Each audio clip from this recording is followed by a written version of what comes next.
Good morning बच्चों। कैसे हो तुम लोग? आई होप अच्छे होगे। तो ऑर्गेनिक केमिस्ट्री को सक्सेसफुली कंप्लीट करने के बाद और बहुत अच्छे से हमने उसको कंप्लीट किया है वहां पे। तो आज अब हम स्टार्ट करने जा रहे हैं हाइड्रोक्लोरिक एसिड, जो कि टर्म 2 का one of the most important topic है ना। और अगर तुमने इस टॉपिक को पढ़ लिया और जो मैं लेक्चर्स करा रहा हूँ इससे बाहर से कहीं से भी क्वेश्चंस नहीं आने वाला है। इस चैप्टर को हम दो पार्ट में करेंगे। पहले तो हम हाइड्रोक्लोरिक गैस को पढ़ेंगे और उसके बाद हम हाइड्रोक्लोरिक एसिड को पढ़ेंगे, ठीक है। हाइड्रोक्लोरिक एसिड होता है क्या है, बस जो HCl गैस होता है उसको वाटर में डिजोल्व कर देते हैं तो वो हाइड्रोक्लोरिक एसिड बन जाता है। ओके, तो जिसके बारे में हम लोग पार्ट 2 में पढ़ेंगे और पार्ट 1 में हम हाइड्रोजन क्लोराइड गैस के बारे में पढ़ेंगे। ओके, तो चलो बच्चों, आज का लेक्चर हम लोग स्टार्ट करते हैं। तो हाइड्रोक्लोरिक हाइड्रोक्लोरिक एसिड को हम सेकंड पार्ट में पढ़ेंगे। हाइड्रोजन क्लोराइड का फॉर्मूला क्या होता है? That is HCl। Hydrogen chloride का मॉलिक्यूलर फॉर्मूला क्या है? That is HCl। तो इसका मॉलिक्यूलर मास कितना होगा? तो हाइड्रोजन का मॉलिक्यूलर मास, एटॉमिक मास कितना होता है? हाइड्रोजन का एटॉमिक मास होता है 1 AMU। और क्लोरीन का कितना होता है? That is 35.5 AMU। तो अगर हम इसका मॉलिक्यूलर मास निकालेंगे तो HCl में हाइड्रोजन का एक एटम है, क्लोरीन का एक एटम है, तो टोटल मॉलिक्यूलर मास कितना हो जाएगा? Molecular mass will be equals to 1 plus 35.5 AMU। so that is equals to 36.5 AMU। Okay, अब हम बात करते हैं स्ट्रक्चर की। तो हाइड्रोजन का एटॉमिक नंबर कितना होता है? That is 1। बहुत ही इजी है। हाइड्रोजन का एटॉमिक नंबर कितना होता है? 1। क्लोरीन का कितना होता है? क्लोरीन का होता है 17। तो अगर हम इसका इलेक्ट्रॉनिक कॉन्फ़िगरेशन लिखें तो क्या हो जाएगा? 2, 8 और 7। मतलब क्लोरीन को कितने इलेक्ट्रॉन की रिक्वायरमेंट है अपना ऑक्टेट कंप्लीट करने के लिए? तो देखो, एक उसके आउटर मोस्ट सेल में ऑलरेडी 7 इलेक्ट्रॉन है, मतलब उसको एक और इलेक्ट्रॉन की रिक्वायरमेंट है। और हाइड्रोजन को कितनी रिक्वायरमेंट है? हाइड्रोजन के आउटर मोस्ट सेल में एक इलेक्ट्रॉन है, मतलब उसको कितने इलेक्ट्रॉन की रिक्वायरमेंट है? उसको भी एक इलेक्ट्रॉन की रिक्वायरमेंट है। तो ऐसे में क्या करेगा, हाइड्रोजन और क्लोरीन दोनों एक दूसरे के साथ इलेक्ट्रॉन की शेयरिंग कर लेगा या कोवेलेंट बॉन्ड फॉर्म कर लेगा, और तो जिससे कि दोनों का काम बन जाएगा।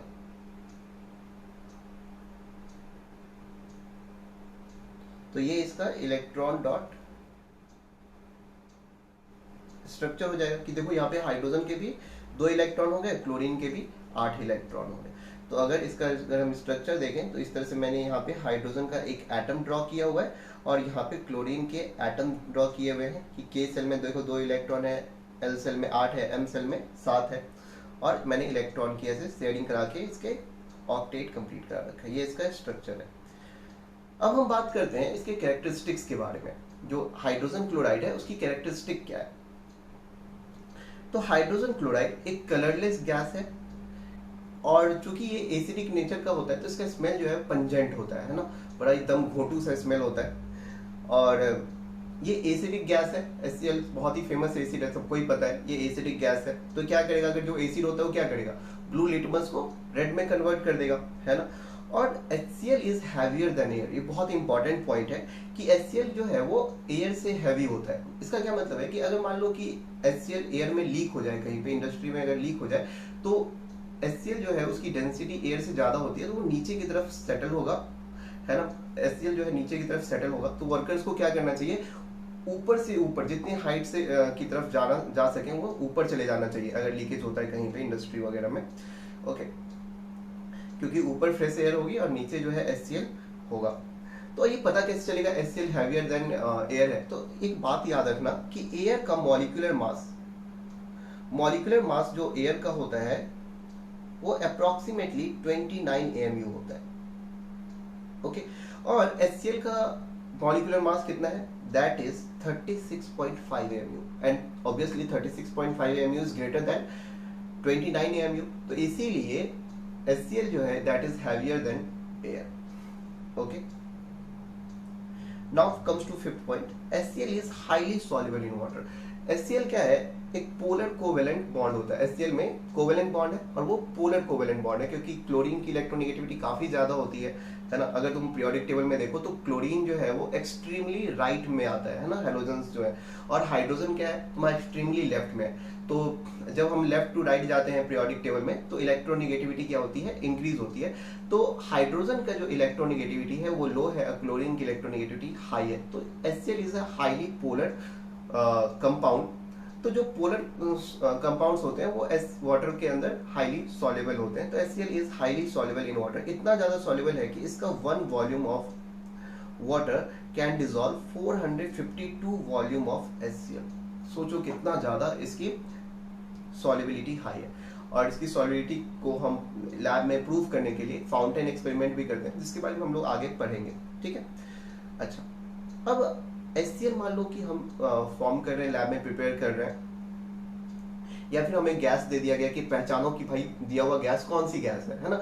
तो हम क्या करेंगे, तो टेस्ट बहुत ही सिंपल है। क्या करते हैं, एक रॉड लेते हैं, उसको हम अमोनिया में या फिर NH4OH अमोनियम हाइड्रोक्साइड के सॉल्यूशन में उसको डिप कर देते हैं और फिर उसको हम गैस के कांटेक्ट में लेके आते हैं। अगर वहां पे व्हाइट कलर का फ्यूम जनरेट होता है, ओके, अगर वहां पे फ्यूम जनरेट होता है व्हाइट कलर का, तो हम समझ जाते हैं कि गैस जो है वो क्या है, HCl।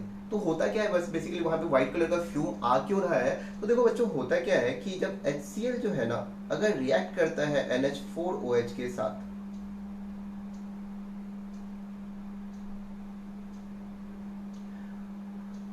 तो वहां पे बनता क्या है, NH4Cl प्लस H2O।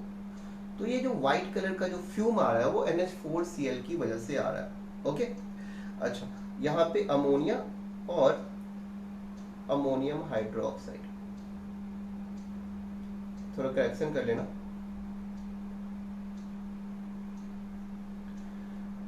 तो अगर हम अमोनिया के साथ भी कराएंगे तो सेम ही रिएक्शन होगा।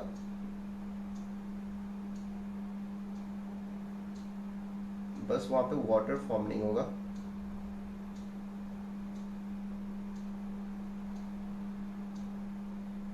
ठीक है, now comes to 7th point. Hydrochloric acid is present in gastric juice of mammals which helps in digestion. तो देखो ये सवाल पूछा गया था, इनफैक्ट मैं जब छोटा था तो उस टाइम पे एक क्विज में पूछा गया था, तब से मुझे ये याद है कि पेट में कौन सी एसिड होती है प्रेजेंट। तो हमारे पेट में HCl जो है वो प्रेजेंट होता है। सोचो कितना खतरनाक एसिड लेकर के हम अपने पेट में घूम रहे हैं। तो अगर कोई पूछे तो गैस्ट्रिक एसिड कौन सी है जो कि डाइजेशन में हेल्प करती है, दैट इज HCl, ठीक है। तो हमने अब इसकी कैरेक्टरिस्टिक्स के बारे में डिस्कस कर लिया। अब हम बात करते हैं कि इसका सिंथेसिस कैसे करते हैं, हम इसको कैसे फॉर्म कर सकते हैं, कैसे बना सकते हैं हम इसको। तो देखो इसका बनाने का प्रोसेस जो है वो थोड़ा डेंजरस है। एक्चुअली क्या होता है कि जब हम हाइड्रोजन को रिएक्शन करवाते हैं लैब में, जो मेथड है वो इजी है, एक जो भी डायरेक्ट कॉम्बिनेशन मेथड जो बता रहा हूँ वो थोड़ा डेंजरस मेथड है, ओके। तो जैसे हाइड्रोजन का क्या करते हैं, डायरेक्टली क्लोरीन के साथ हम कॉम्बिनेशन करवा देते हैं। तो हाइड्रोजन जो है क्लोरीन के साथ रिएक्शन करके HCl फॉर्म करता है। लेकिन ये जो रिएक्शन है वो डिफ्यूज सनलाइट में करते हैं। हम डिफ्यूज सनलाइट में क्यों करते हैं, हम डायरेक्ट सनलाइट दे देंगे ना तो वहां पे क्या हो जाएगा, ब्लास्ट हो जाएगा, ओके। इसीलिए हम क्या करते हैं, डिफ्यूज सनलाइट में इसका रिएक्शन कराते हैं, ओके। तो दिस यहाँ पे देखो लिखा हुआ भी है, this reaction is explosive in direct sunlight. इसीलिए हम क्या करते हैं, डिफ्यूज सनलाइट। डिफ्यूज सनलाइट मतलब क्या करते हैं, ग्लास रख देते हैं, उसके थ्रू सनलाइट को पास कराते हैं तो वो डिफ्यूज सनलाइट हो जाता है, ओके। अब हम बात करते हैं laboratory preparation method of hydrogen chloride. कैसे हम लैब में कैसे प्रिपेयर करेंगे हम हाइड्रोजन क्लोराइड को, इसके बारे में आज हम डिस्कस करेंगे। तो देखो कैसे करते क्या है कि हम NaCl है ना, नमक जो है, नमक के ऊपर H2SO4 डाल देते हैं। तो होता क्या है कि वहां पे HCl गैस जनरेट हो जाती है और साथ ही साथ NaHSO4 जनरेट होता है, लेकिन इसको थोड़ा हीट करना पड़ता है। देखो एक बात बताता हूँ यहाँ पे, अगर तुम इस चीज को याद रख लोगे ना तो आगे तुम्हारा HNO3 को भी फॉर्म करने में या बहुत सारे रिएक्शंस जो है वो तुम उसका आंसर दे पाओगे। तो होता क्या है कि जब भी अगर हम किसी, ध्यान रखना, जब भी हम किसी वोलेटाइल एसिड के ऊपर, वोलेटाइल एसिड के सॉल्ट के ऊपर, सॉरी, वोलेटाइल एसिड के सॉल्ट के ऊपर अगर हम नॉन वोलेटाइल एसिड को डालते हैं तो वो क्या करता है, वोलेटाइल एसिड को डिस्प्लेस कर देता है। मैंने क्या कहा, ध्यान से सुनना, मैंने कहा जब हम वोलेटाइल एसिड के सॉल्ट के ऊपर नॉन वोलेटाइल एसिड डालते हैं तो क्या करता है, वो वोलेटाइल एसिड के एसिड को डिस्प्लेस कर देता है। तो देखो हमारे पास वोलेटाइल एसिड्स कौन कौन से हैं,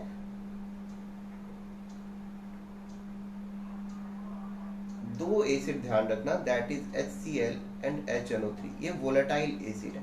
ओके, अगर छोड़ दोगे इसको तो ये उड़ जाएगा, वेपर बन के उड़ जाएगा। तो इसका क्या करना है, non volatile acid. Non volatile acid कौन सा है, H2SO4,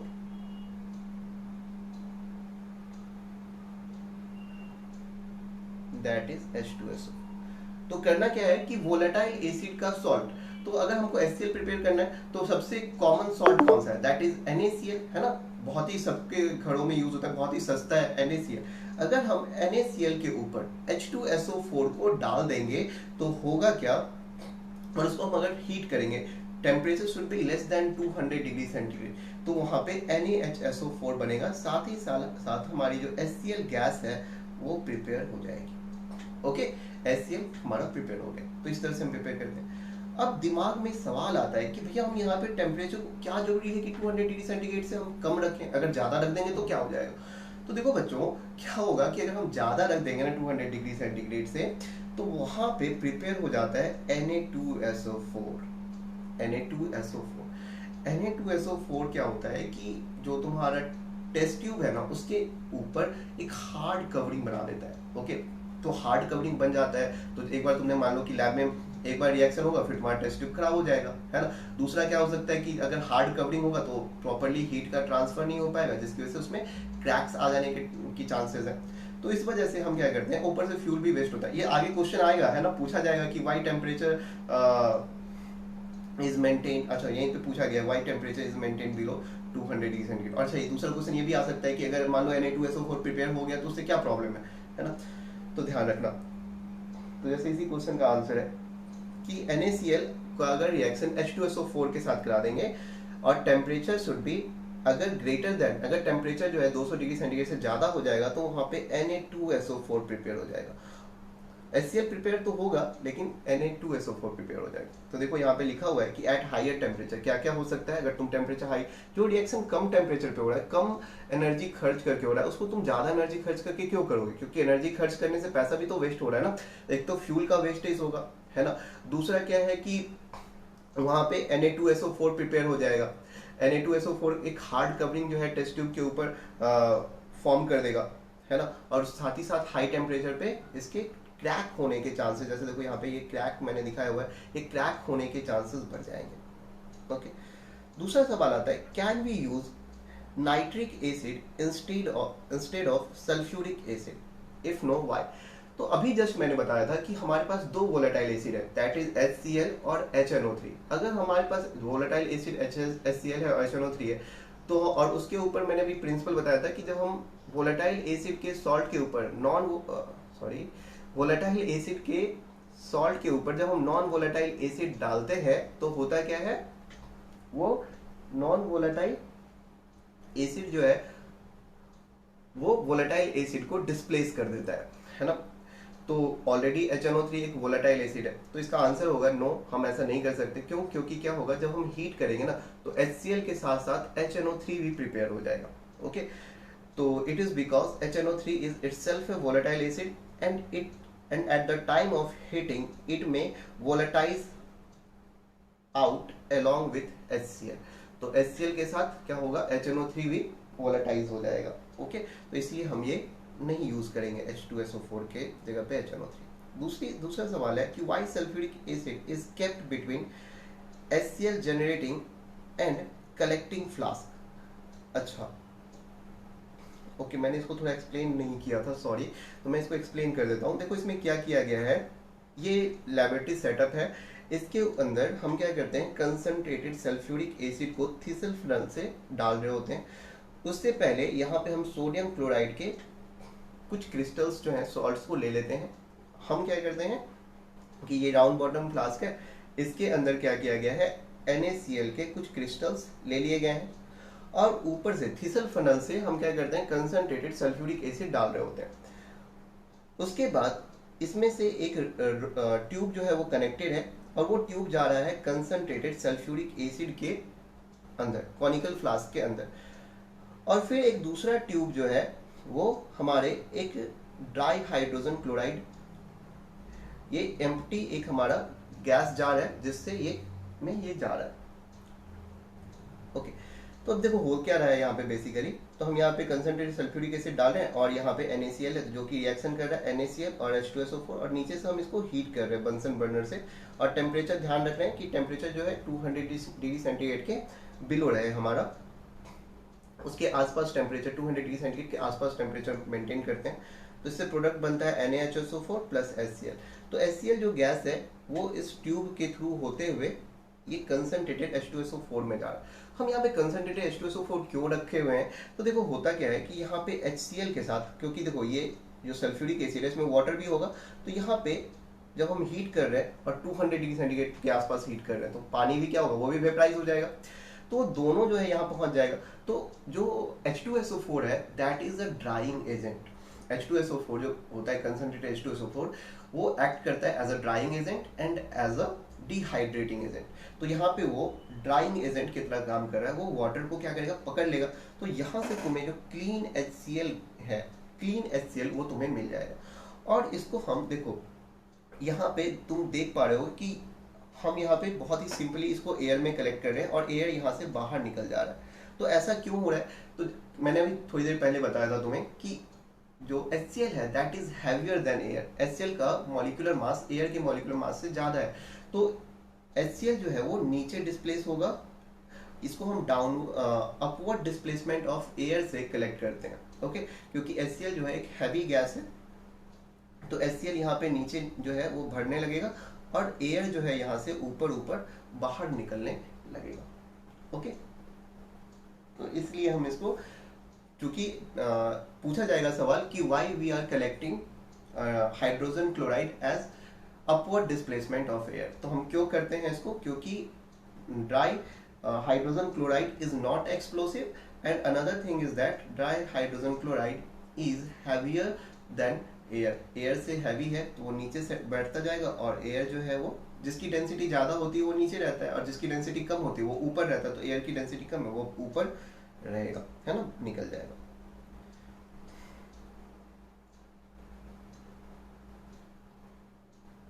तो अभी समझ में आ गया कि why sulphuric acid is kept between HCl generating and collecting flask. तो ये हम HCl H2SO4 को क्यों हम जनरेटिंग फ्लास्क, ये हमारा जनरेटिंग फ्लास्क है और ये हमारा कलेक्टिंग फ्लास्क है, उसके बीच में हम कंसंट्रेटेड H2SO4 क्यों रखे हुए हैं, क्योंकि कंसंट्रेटेड H2SO4 यहाँ पे ड्राइंग एजेंट की तरह काम कर रहा है जो कि वाटर को रिमूव कर देगा और हमें प्योर HCl जो है वो मिल जाएगा। तो concentrated H2SO4 acting here as drying agent, HCl gas is dried by passing through sulphuric acid. बहुत ही सिंपल है आंसर। अब दूसरा क्वेश्चन है why HCl gas is collected by upward displacement of air. अभी जस्ट मैंने तुम्हें एक्सप्लेन किया था कि एयर के साथ मिक्सचर होने से भी कोई प्रॉब्लम नहीं है, एक्सप्लोसिव है नहीं।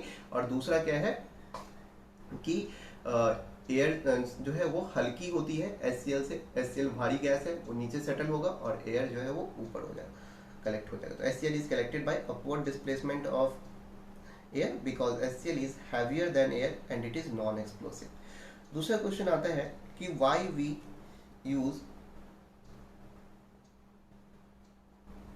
can we use P2O5 or calcium oxide instead of sulfuric acid as drying agent। तो ड्राइंग एजेंट देखो, वैसे अगर तुमको याद रखना हो तो ड्राइंग एजेंट जो है बहुत सारे हैं, उसमें से फेमस एक तो H2SO4 है, P2O5 है, ये तुमने क्लास 9 में पढ़ा होगा, और कैल्शियम ऑक्साइड है। ये तो सिर्फ और सिर्फ ड्राइंग एजेंट H2SO4 नहीं है, ये तीनों भी है। तो ये सवाल पूछा जाता है कि भाई हम H2SO4 ही क्यों यूज कर रहे हैं, हम P2O5 या कैल्शियम ऑक्साइड क्यों नहीं यूज कर रहे हैं। तो प्रॉब्लम क्या है कि अगर हम H2SO4 जो है और HCl जो है दोनों ही एसिड है, तो एसिड एसिड के बीच में कोई रिएक्शन नहीं होने वाला है। लेकिन अगर तुम P2O5 या कैल्शियम ऑक्साइड ले लोगे तो वहां पे क्या हो जाता है, रिएक्शन हो जाता है। तो इसलिए हम क्या करते हैं, H2SO4 लेते हैं, हम P2O5 या कैल्शियम ऑक्साइड को यूज नहीं करते हैं। तो सिंपल सा आंसर होगा no we can not use because they react with HCl। तो देख लो रिएक्शन क्या होता है, तो P2O5 अगर HCl के साथ रिएक्शन करेगा तो POCl3 बनता है और साथ में HPO3 बन जाएगा। और अगर हम, ये तो देखो बेसिक नेचर का है, ये बेस है एक और ये एसिड है, तो एसिड और बेस रिएक्शन करेंगे तो सॉल्ट बनेगा, तो कैल्शियम क्लोराइड प्लस H2O बन जाएगा। ठीक है, okay. Now comes to question number 6, how shall we understand that jar is filled with HCl। बहुत ही जेन्युइन डाउट है कि भैया अगर मान लो ये हम इसमें इसको हम एयर को के अपवर्ड डिस्प्लेसमेंट से अगर हम कलेक्ट करें तो एक टाइम क्या होगा, ये भर जाएगा पूरा, है ना, और HCl जो है वो बाहर फैलने लगेगा, तो क्या हो जाएगा, बहुत ही डेंजरस सिचुएशन क्रिएट हो जाएगा। हमको पता कैसे चलेगा कि इसमें HCl जो है वो फिल हो गया है। तो फिर से क्या करेंगे कि हम जैसे तुम्हें कैरेक्टरिस्टिक्स में मैंने बताया था, तुमने क्या करना है, अमोनियम हाइड्रोक्साइड से डिप किया हुआ रॉड को यहाँ पे इसके टॉप पे रखना है, यहाँ पे, है ना, टॉप पे रखोगे। जैसे ही यहाँ पे HCl यहाँ पे पहुंचेगा इसके साथ रिएक्शन करके, जैसे ही HCl यहाँ पे पहुंचेगा वो इसके साथ रिएक्शन करके व्हाइट कलर का फ्यूम जनरेट होने लगेगा, तो तुम समझ जाओगे कि क्या हो रहा है, HCl जो है वो फिल हो गया है। दूसरा क्या होता है कि HCl जो है हाईली सॉल्युबल इन वाटर होता है, तो अगर तुम नहीं भी लेकर आओगे ना तब भी तुम्हें यहाँ पे क्या होगा, वेपर्स देख, अगर ये भर जाएगा तो यहाँ पे वेपर्स दिखने लगेंगे। वेपर्स क्यों दिखने लगेगा, तो होता क्या है कि HCl जो है वो वाटर में हाईली सॉल्युबल होता है, तो जो एटमॉस्फेयर में जो वाटर वेपर है ना उससे भी वो डिसॉल्व होने लग जाता है, उसमें भी वो डिसॉल्व होने लग जाएगा। तो वो जब डिसॉल्व होगा ना तो वहां से क्या होगा, वो वेपर्स के फॉर्म में जनरेट होने लगेगा। ओके, तो इसलिए वहां पे तुम्हें व्हाइट कलर के वेपर्स दिखने लगेंगे, तो तुम्हें पता चल जाएगा कि जार जो है वो भर गया है। ठीक है, तो ये हमारा क्वेश्चन था, how shall we understand that jar is filled with HCl। तो by observing fumes above the jar's mouth. कैसे, when hydrogen chloride gas is exposed to air, it gives white fumes due to the formation of hydrochloric acid on dissolving in atmospheric water vapor.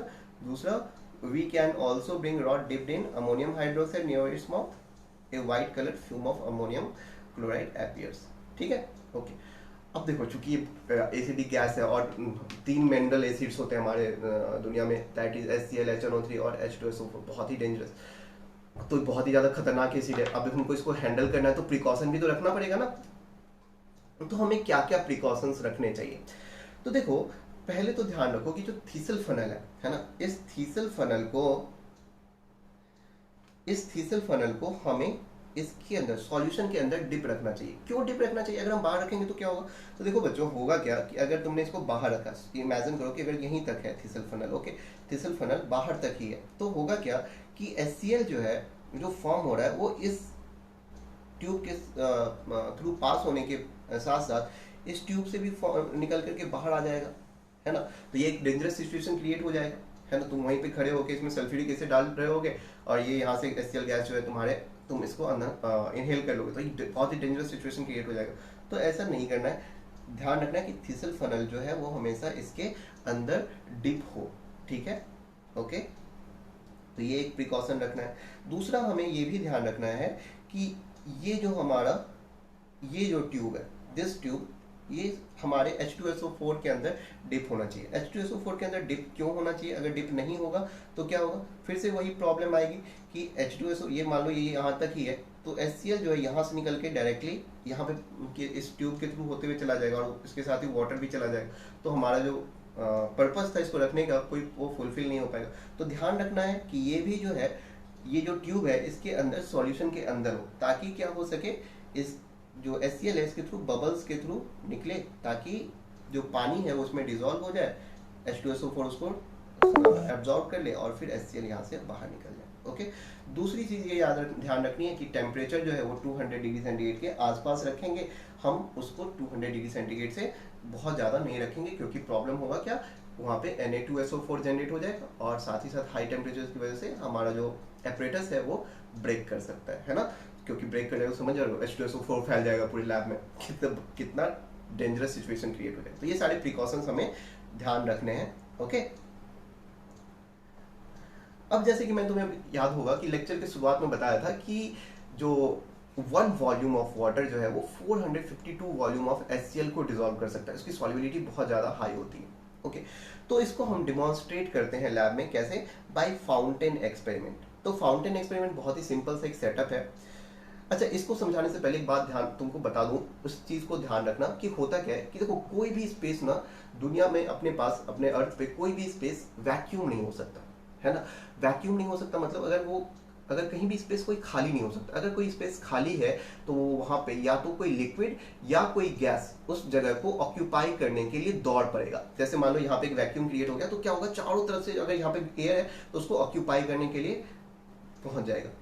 या फिर अगर मान लो कि अगर चारों तरफ liquid है, मान लो समुद्र के अंदर तुम बैठे हो या कहीं लिक्विड के अंदर तुम बैठे हो, और अगर तुमने कहीं पे वैक्यूम क्रिएट कर दिया, खाली स्पेस क्रिएट कर दिया, तो वहां पे उसको भरने के लिए चारों तरफ से दौड़ता हुआ लिक्विड पहुंच जाएगा। ओके, और इसी प्रिंसिपल को यूज करते हुए हम क्या करते हैं, स्ट्रॉ, बहुत ही हम अपने लाइफ में इसको यूज करते हैं। कैसे, जब तुमने कभी याद होगा कोल्ड ड्रिंक पीते हो ना, तुम लोग कोल्ड ड्रिंक तो पीते ही होगे, तो कोल्ड ड्रिंक में करते क्या हो, तुम स्ट्रॉ में से जो एयर है उसको खींच लेते हो, वही करते हो ना, तो उसके अंदर खाली स्पेस जनरेट हो जाता है, और उस खाली स्पेस में क्या होता है, जो तुम्हारा कोल्ड ड्रिंक है वो भरने लग जाता है, और वो भरते भरते भरते भरते तुम्हारे मुंह तक पहुंच जाता है और तुम उसको सक कर लेते हो, है ना।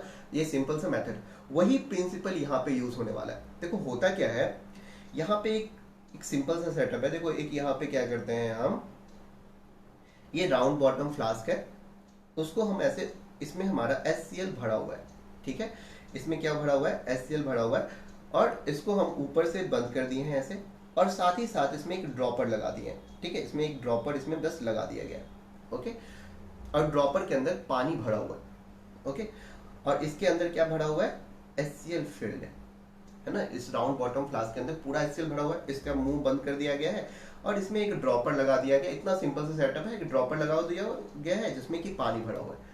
अब हमने क्या किया है, इस ड्रॉपर को का जो रबर का बना हुआ होगा, ये जो है ड्रॉपर, ये रबर का बना हुआ, इसको हम क्या करेंगे, थोड़ा दबा देंगे, टिचुक टिचुक से दबा देंगे, तो देखो होगा क्या कि इस ड्रॉपर से पानी की जो बबल्स है वो इसमें निकल जाएगा, पानी जो है एज अ ड्रॉपलेट्स में बाहर निकलेगा। अब वो इतना कम ड्रॉपलेट्स क्या करेगा, क्योंकि HCl को पानी, तुम्हें बताया था कि HCl जो हाईली सॉल्युबल है इन वाटर में, तो ये जो ड्रॉपलेट्स पानी का निकला ना, इसमें क्या हुआ, HCl जो है डिसॉल्व हो गया। अब जब सोचो, इस फ्लास्क का जब HCl डिसॉल्व होने लगेगा तो खाली स्पेस जनरेट होने लगेगा। अभी तुमको समझाया था कि कहीं भी खाली स्पेस नहीं हो सकता है, अगर खाली स्पेस है तो उसको भरने के लिए या तो एयर या फिर लिक्विड कोई भी आके भरने के लिए तैयार हो जाता है। तो एयर से तो कोई कांटेक्ट नहीं है क्योंकि भैया यहाँ तो ये बंद है ना, तो होगा क्या, इस ट्यूब, ये दूसरा जो एक ट्यूब है, इस ट्यूब से जो कनेक्टेड है यहाँ पे, इस ट्यूब से होता हुआ जो यहाँ पे, अच्छा एक बात ध्यान रखना कि यहाँ पे क्या किया गया है, एक ब्लू लिटमस सॉल्यूशन रखा गया है। यहाँ पे ब्लू लिटमस सॉल्यूशन जो है वो पानी में ब्लू लिटमस सॉल्यूशन को घोल करके रखा हुआ है। तो ये ब्लू लिटमस सॉल्यूशन जो है वो ऊपर चढ़ने लगेगा, ऊपर चढ़ता चढ़ता चढ़ता चढ़ता यहाँ पे आ जाएगा, और ये यहाँ पे एक फाउंटेन की तरह, एक फव्वारे की तरह बाहर निकलने लगेगा, और यहाँ जैसे ही पहुंचेगा वो रेड कलर में कन्वर्ट हो जाएगा। क्यों रेड कलर में कन्वर्ट होगा, क्योंकि HCl जो है वो एक एसिडिक गैस है, वो ब्लू लिटमस को क्या करता है, रेड में कन्वर्ट कर देता है ना। तो ये इस तरह हमारा ये फाउंटेन एक्सपेरिमेंट है, बहुत ही सिंपल सेटअप है। इसमें क्या किया गया है, एक बार मैं फिर से एक्सप्लेन कर देता हूँ क्या किया गया है। इसमें एक राउंड बॉटम फ्लास्क लिया गया है और उसमें एक डॉपर कनेक्ट कर दिया गया है, और जो राउंड बॉटम फ्लास्क है वो HCl से भरा हुआ है, उसका मुंह बंद है, ठीक है, और इसमें इसको एक उल्टा टांग दिया गया है, और साथ ही साथ एक रॉड के थ्रू कनेक्ट कर दिया गया है इसको, और यहाँ पे ये हमारा ब्लू लिटमस सॉल्यूशन नीचे रखा गया है। तो होगा क्या, जैसे ही हम ड्रॉपर से दबाएंगे तो टिचुक से पानी निकलेगा इसके अंदर, और वो जो पानी होगा सफिशिएंट होगा इसके HCl गैस को डिसॉल्व करने लगेगा वो। तो जैसे जैसे डिसॉल्व करने लगेगा खाली स्पेस जनरेट होगा, और नीचे से ये जो ब्लू लिटमस है वो ऊपर पहुंचने लगेगा, और जैसे ही वो HCl के कांटेक्ट में आएगा वो रेड कलर का फाउंटेन बन के निकलने लगा। तो ये लैब में बहुत ही खूबसूरत दिखता है ये, ओके। तो ये फाउंटेन एक्सपेरिमेंट है, ये प्रूव करता है कि जो HCl है वो हाईली सॉल्युबल है इन वाटर, ओके।